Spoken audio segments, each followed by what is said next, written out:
নতুন ভাবে অর্থনৈতিক ব্যবস্থা গড়ে তোলার জন্য আমরা ভাবছিলাম যে সরকারকে একজন ইকোনমিস্টকে আমরা দেশের দায়িত্ব দিয়েছি, নোবেলজয়ী ইকোনমিস্টকে, কিন্তু দেখা গিয়েছে ইস্টাবলিশমেন্টের চাপে উনি নিজেই আত্মসমর্পণ করেছেন। এবার তোমরা আবার লড়াই করো। তোমাদের পূর্ব প্রজন্ম 47 পর্যন্ত লড়াই করছে, আবার 71-এ লড়াই করছে, আবার 90-এ লড়াই করতে পারো নাই, 24-এ তোমরা জীবন দিছো, তোমরা পারবো না। পরবর্তীতে পরের প্রজন্মকে আবার তৈরি করা যাতে জীবন দিতে পারে। বলো যে মধ্যসত্ত্বভোগী এদেরকে বন্ধ করতে হবে, যাতে মধ্যসত্ত্বভোগী না থাকে। আর ভাই মধ্যসত্ত্বভোগী কারা? এর প্রত্যেকটা পলিটিক্যাল পার্সন। আমরা সেই ছোটবেলা থেকে পড়াশোনা করছি যে হচ্ছে বাংলাদেশ কৃষি নির্ভর দেশ, বাংলাদেশের অর্থনীতি সম্পূর্ণভাবে কৃষি নির্ভর। কিন্তু এই রাষ্ট্রের পেঁয়াজ রপ্তানির জন্য পেঁয়াজের চাহিদা পূরণ নির্ভরশীল থাকতে হয়।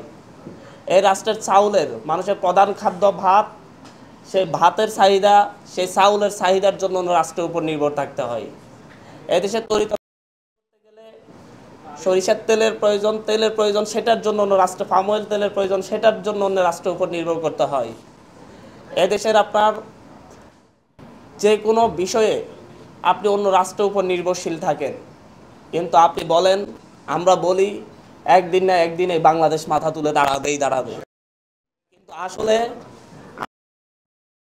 ভেঙে দিয়ে আমরা বাংলাদেশকে মাথা তুলে দাঁড়ানোর চেষ্টা করছি। শুধু মাথা তুলে দাঁড়ালে হবে না, কোমরটাও তুলে দাঁড়াতে হবে। কিন্তু আপনি মনে করেন আমরা ভারতের অ্যান্টি ইন্ডিয়ান অনেক স্লোগান দিই, রাজনীতি করি, কথা বলি, এটা আমাদের কাছেও ভালো লাগে। বাস্তবিক হচ্ছে ইন্ডিয়া আমাদের উপর শোষণ করেছে। 71 পরবর্তী সময়ে বাংলাদেশ যাতে মাথা তুলে না দাঁড়াতে পারে সেই প্রচেষ্টাটা চালিয়ে গিয়েছে। কিন্তু বাস্তবিক অর্থে ইন্ডিয়ার উপর চাপ সৃষ্টি করার জন্যে আমাদের হাতে কোন শক্তিটি রয়েছে? কিন্তু আমরা পক্ষান্তরে প্রতিটা ক্ষেত্রেই অনেকগুলো বিষয়েই আমাদের অর্থনীতিকে আমরা এমনভাবে পরনির্ভরশীল করে তুলেছি, হয় আমরা ইন্ডিয়া নির্ভর, না আমরা ওয়েস্টার্ন নির্ভর, না হয় আমরা ইস্টার্ন নির্ভর। কারো না কারোর উপর নির্ভর করে আমাদের অর্থনীতি দাঁড় করাতে হয়। রাজনীতিবিদরা এসে একটি সুন্দরভাবে রাষ্ট্র চালাবে আমরা এই আশা করি, কিন্তু আমাদের তেলের জন্য নির্ভর করে থাকতে হয় জ্বালানি তেলের জন্য অন্য রাষ্ট্রগুলোর উপর।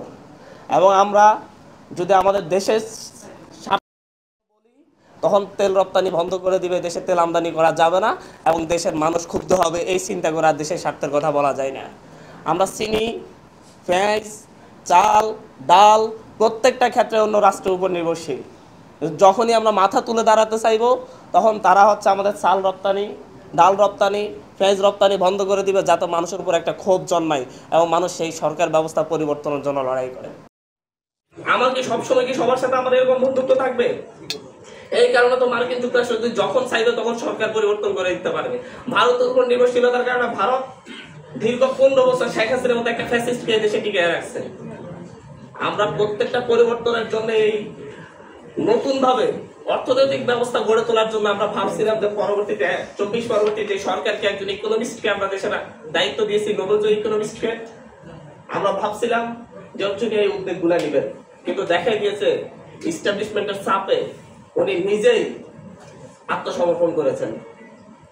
এবং সে আগের ধারাবাহিকতার উপর, সে আগের অর্থনৈতিক ব্যবস্থার উপর, আগের রাজনৈতিক ব্যবস্থার উপর, আগের সামাজিক ব্যবস্থার উপর, আগের আমলাতান্ত্রিক ব্যবস্থার উপর আমাদেরকে ফেলে দিয়ে চলে যাচ্ছেন। এবং এবার তোমরা আবার লড়াই করো। তোমাদের পূর্ব প্রজন্ম 47 পর্যন্ত লড়াই করছে, পাকিস্তান রাষ্ট্র এনে কোনো পরিবর্তন আনতে পারে নাই, আবার 71-এ লড়াই করছে, তারপরে কোনো পরিবর্তন আনতে পারে নাই, আবার 90-এ লড়াই করতে পারো নাই, 24-এ তোমরা জীবন দিছো, তোমরা পারবো না। পরবর্তীতে পরের প্রজন্মকে আবার তৈরি করা যাতে জীবন দিতে পারে। শুধু আমরা স্বপ্ন দেখে আসলে স্বপ্ন বাস্তবায়নের কথা নেই। যদি আমাদেরকে আসলে যতগুলো কথা বলেছেন যে হচ্ছে আমাদের মধ্যসত্ত্বভোগী রয়েছে, কিন্তু কেউ এই কথাটা বলে না মধ্যসত্ত্বভোগী কারা। আমার খামার থেকে যদি পোল্ট্রি মুরগি কেজি 120 টাকা করে কিনে আনা হয়, তাহলে কেন কারওয়ান বাজারে সে 220 টাকা হয়? এর মধ্যে 100 টাকা কারা খায়?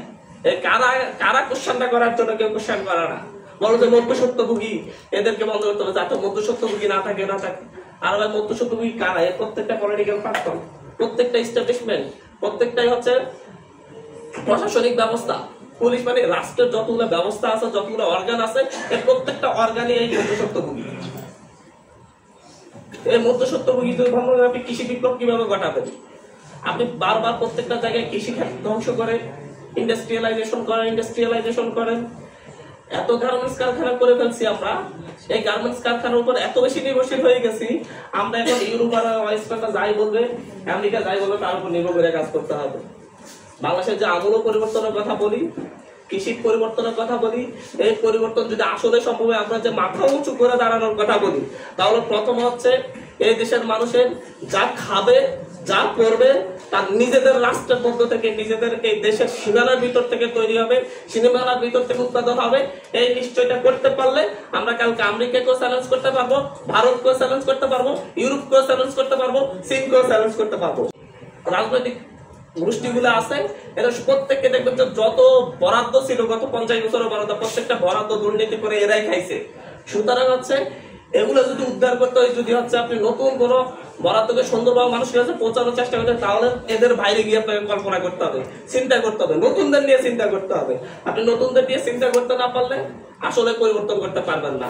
বাকি সব ফাঁকা বলি, আইসে শুধুমাত্র গোল টেবিল বৈঠকে আমরা আলোচনা করবো, প্রেস ক্লাবে আলোচনা হবে, বিএডিসি তে আলোচনা হবে, বিআরসি তে আলোচনা হবে, ন্যাব আলোচনা করবে, ক্যাব আলোচনা করবে, মানে প্রত্যেকটা শুধু আলোচনাই হবে, কিন্তু সমাধান কিচ্ছু হবে না।